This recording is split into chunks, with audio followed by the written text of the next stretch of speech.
It's yours, yes. And it can be very hard for someone to take it away from you, very hard for someone else to dictate the rules.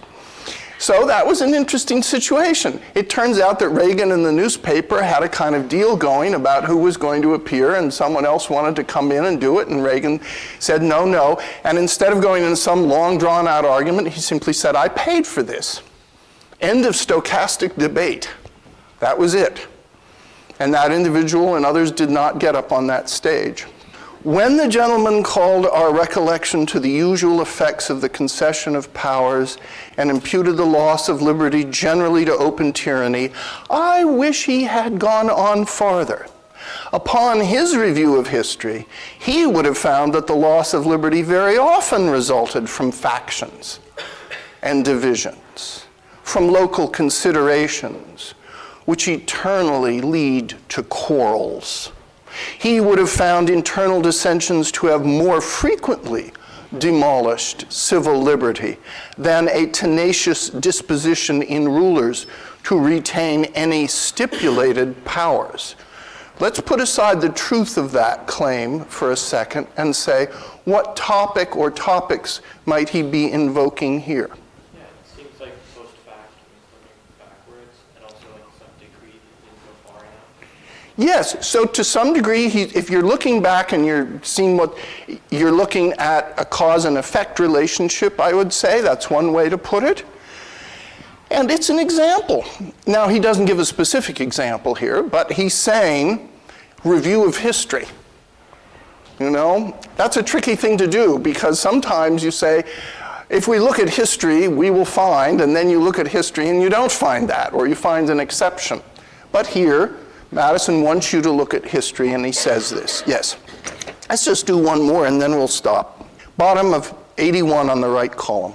Henry has argued that a consolidated nature joined to the power of direct taxation will give it a tendency to destroy all subordinate authority. That's the lead sentence in that paragraph. And then a few lines down. I cannot think this will be the case. But, sir, on whom does the general government depend? It derives its authority from these governments and from the same sources from which their authority is derived. The members of the federal government are taken from the same men from whom those of the state legislatures are taken. If we consider the mode in which the federal representatives will be chosen, we shall be convinced that the general will never destroy the individual governments. Now that's pretty interesting, complicated reasoning there. What topics are being invoked? He's saying that the individuals who get to the federal government have very often previously been in the state governments. Is this true? To a certain degree it's true. It's very often true, not always true. I mean, Senator Warren was not in the state government of Massachusetts before she was elected senator, but very often it is the case. And what is his argument then? What topics is he invoking? This is a more difficult one, Anna. Would it cause an effect? Yeah, to some degree, I think it's cause and effect. I had trouble with this because I think it's antecedent and consequent, or cause and effect. It's also a kind of reason by analogy. You know, if they don't destroy the local governments, they won't destroy the federal government. It's the same people. We can trust them, basically, to do that. The whole exists by those same who chose the parts of the whole. If the parts are possible, then the whole is possible. That's, I think, the kind of reasoning that's being done here. And to some degree, that's probable future fact, too. Those people who keep the state government running pretty well are probably not going to go and wreck the federal government. Whether you think that's true or not, they will behave in a similar manner. All right, let's stop there. What I hope you will do on your own as you go through all of the speeches that we deal with, all of them in the class, is look for topics. Look for enthymemes. Look for the parts of a discourse. The more that you can begin to recognize these, the more you can begin to analyze the reasoning in any given address or speech, and the more that you can begin to think about using these things in your own technique. Remember, we talked about all those different tennis strokes, and we went through with Anna, and we didn't even finish all of them, did we? No, there are more. Tennis is a very devilish game. You know, they're even side spinned if you want to hit an approach shot. You can hit underspin or topspin, or you can hit side spin, believe it or not, and make the ball go this way, out of bounds. So the more that you study these, the more you will have in your toolbox a kind of resources. You say, well, maybe I should try probable future fact here, or maybe I should try comparison, or maybe I should try degree in kind, or maybe I should go and look at my opponent's reasoning and show how it's internally contradictory, so forth. Let us take a look at a speech that Woodrow Wilson gives asking the United States to go to war. It's on page 37 in Our Own Words, if you've got that. So I want to present this speech as an example of some of the special topics. They're called special topics that I ask you to read about in classical rhetoric for the modern student. Special topics can be forensic. That is to say, how are you going to make a decision? What is the decision that Woodrow Wilson is asking Congress to make in this case? Whether or not to go to war. Yes, and what does Wilson want? He wants to go to war, that's correct. He had kept the United States out of war for a period of time. But now, given events that have transpired, he has decided that the United States should declare that a state of war exists between it and Germany. So in order to do this, what does he go through? Now, if you have classical rhetoric for the modern student, crack that open, I think about to page 124. If I got that right? Yeah, 124. And take a look at the bottom. It's interesting because this speech really does exemplify these special topics. The subtopics that can be used to develop the special topics of justice and injustice may be grouped under the three questions that serve to establish the issue. A, whether something happened. Unsit. Latin designation, onset. Now, has something happened? I was thinking of Lusitania, Zimmerman telegram. Yeah, lots of things, but the sinking of ships, and not just the Lusitania, but other things as well. That's right. Does everyone know this? Sure, it's all over the newspapers, the media's covered it, it's been a scandal, a lot of innocent people lost their lives. So has something happened? Yes, something has happened. We got point one. Point number one of our forensic or judicial need to prove an argument. Something has happened. And what tense, what verb tense, what verb voice does Wilson put this in? The active voice or the passive voice? Has America been doing something or passive? Give us an example out loud. American ships have been sunk. Passive. So somebody's doing it. Something has happened and somebody else is doing it. Another example of passive voice here? There has been no discrimination. There has been no discrimination, yes. That's a sort of passive voice. What other would be an example of a passive voice here? How about American lives taken in ways? Or have been sunk is repeated to drive it home twice. Have been sunk, lives taken, and other nations as well. Now, part of what I'm going to try to do today is to suggest that in these addresses that have to do with foreign policy, one of the things that every one of these presidents does is try to identify the interests of the United States of America with the interests of a much broader world, with the interests of human rights as a whole, with the interests of free people everywhere. And notice how every one of these speeches does that, because Wilson doesn't just say that it's American ships that have been sunk. What other ships have been sunk? It's an important part of the address, Vinny. Not just American, but like any neutral nations, like friendly Yes. nations, merchant ships. Yes, any other. The ships and people of other neutral and friendly nations. So he is identifying, by implication, the fate of what has happened to the United States with the fate of a number of other countries. How was the Lusitania sunk? Anyone know? U-boat, yes, U-boat. U-boat stands for Unterwasser, it's like submarine.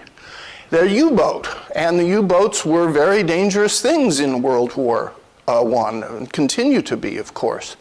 So the second condition that needs to be met in judicial rhetoric is what it is. All right, something happened. What is it? Do we have that here? Yeah, pretty obvious what it is. Pretty obvious what it is. And then the third one is, what quality is this action? What kind of action is it? This is an obvious answer. Anna? Deliberative action? Huh? Deliberative It's action? a deliberate action. And is it a good or bad action? Bad. It's a bad action. Why is it a bad action? Because people have been killed? Yes, and has it happened just once? No. All right. So all of these conditions of forensic rhetoric, Wilson sets out very quickly. Has something happened? Yes. Something has happened. Do we need evidence for it? Well, not really in this case. There's been so many reports of it. Don't forget, this is in an era that's sort of before fake news. I would urge you that, I would urge you that this whole question is always to some degree an open question. Are we sure that it was members of the Spanish opposition in Cuba that blew up the Maine? No, we actually aren't entirely sure of that. But that was the rallying cry for the Cuban-American War. Remember the Maine. That ship was sunk. Somebody must have done it. We know it happened. Must have been somebody bad, and now we'll go to war against them. Didn't the Lusitania actually have like a ton of munitions? Yes, it did. Yes, you're right. Yes. Yes, it did. It had, and the Germans said, you are putting munitions on your passenger ships, and nobody said anything about it, and the Lusitania had a whole bunch of armaments and ammunition on it. You are correct. That's why it exploded so much. It did. History is messy. History is complicated. So, what do we call that?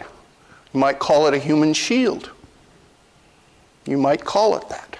But Wilson now feels war is necessary. And he's going to say something happened, we've got the evidence for it, it was bad, and the motives for it were deliberate. When FDR gives his speech after the bombing of Pearl Harbor, he says the United States was, I think he says, deliberately attacked. I think he uses that phrase, doesn't he? Yes. Deliberately attacked. In other words, there was conscious thought on the part of the Empire of Japan to do this. It was not an accident. Now, are we always sure about this stuff? Were the U.S. destroyers in the Gulf of Tonkin before the beginning of the real Vietnam War actually attacked in a way that was described at the time? No, they were not. They were not. The pretext of the Vietnam War, one of the major pretexts of the Vietnam War, was not accurately represented to the American people. I remember watching that when I was a kid, in front of an old black and white TV at my aunt's place in northeast Pennsylvania. It was in the summer, and that caused terrible doubt because the Gulf of Tonkin and we were attacked. Well, we weren't attacked in quite the way it was said, but it was enough. So these forensic questions are all very important questions, and you've got to have the evidence for them. And then Wilson goes on to say that these cut to the very roots of human life. So he's making the claim it isn't just the United States. He then says in the next page, page 38, I advise that Congress declare the recent course of the Imperial German government to be, in fact, nothing less than war against the government and people of the United States. He is now characterizing their action. What kind of action is it? What quality of action is it? It is a belligerent action. Belligerent here means what? Well, belly is from war. Yes, it's from war. It basically means it's an act of war. In diplomatic speak, belligerent suggests an act of war or a very aggressive act. You know, diplomacy sometimes doesn't actually directly say things in harsh language. It uses language which is a little less accusatory, often in the hope of getting some compromise or settlement to avert war. But here Wilson is actually asking that it formally accepts the status of belligerent, which has thus been thrust upon it. And there we have basically the passive voice again. The United States did not want this, it happened. Thus, we have no quarrel with the German people, and so forth. So, this is an example of the invocation of these judicial special topics in order to make a case to go to war. What could be more important for a country than doing that? You have got to give a rationale. Does he need to convince the Congress? Yes. Does he need to convince the American people? Be a good idea. It's hard for a country to go to war that's a democracy where the people don't support the war. It's been done, but it's not easy. So Wilson is very, very adept at doing this. If you go back to classical rhetoric for the modern student, whether something happened, is it consequential? Yes. Is it merely circumstantial? No. What about the credibility of the witnesses? High. Are they prejudiced? Well, whether they aren't or aren't. A ship was sunk with a lot of people on it, a lot of other ships were sunk. And Seth, not all of those ships had armaments on them either. We have to remember that. It isn't just the sinking of one ship, it's the sinking of many. Yes, the Lusitania had armaments on it, true, but not all of them did. So the Germans may or may not have known that the Lusitania had it, but they were not just going after ships they knew had arms on it. They were sinking civilian liners. What is it? Well, this is a deliberate and bellicose act. That's the charge. When a country goes to war, do they like to think they have right in their side? Yes. And do they like to think that the war is justified? Yes. So there has to be, ideally, a legal justification for going to war, not just a moral one. The quality of what happened. Was the alleged injustice done intentionally or unintentionally? There we have it, deliberately, intentionally. What was the cause of the action? Chance? No. Compulsion? No. Natural inclination? No, not really. If intentionally, was the cause habit?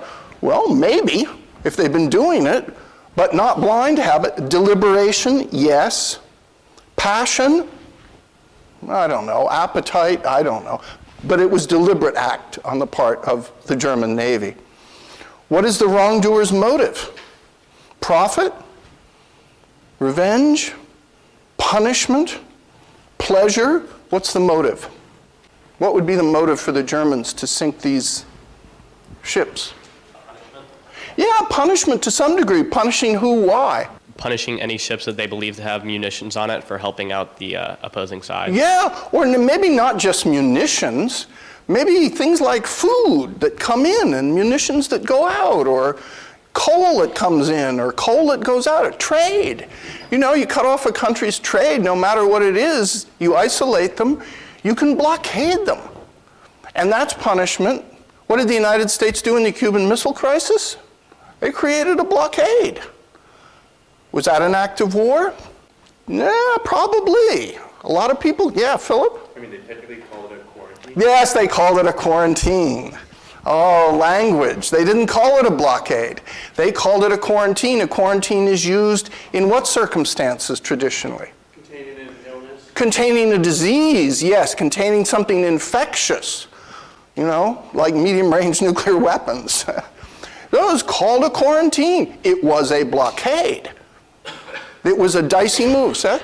Didn't we do the same thing to Japan right before Pearl Harbor?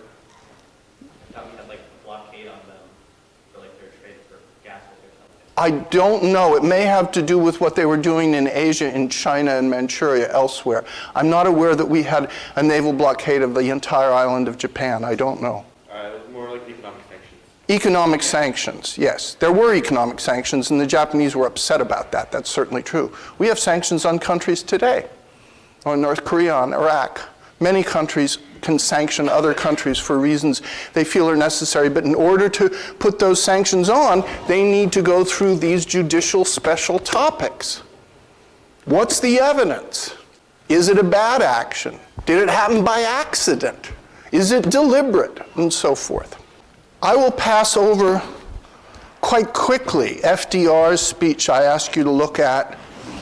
This is on page 120 of In Our Own Words.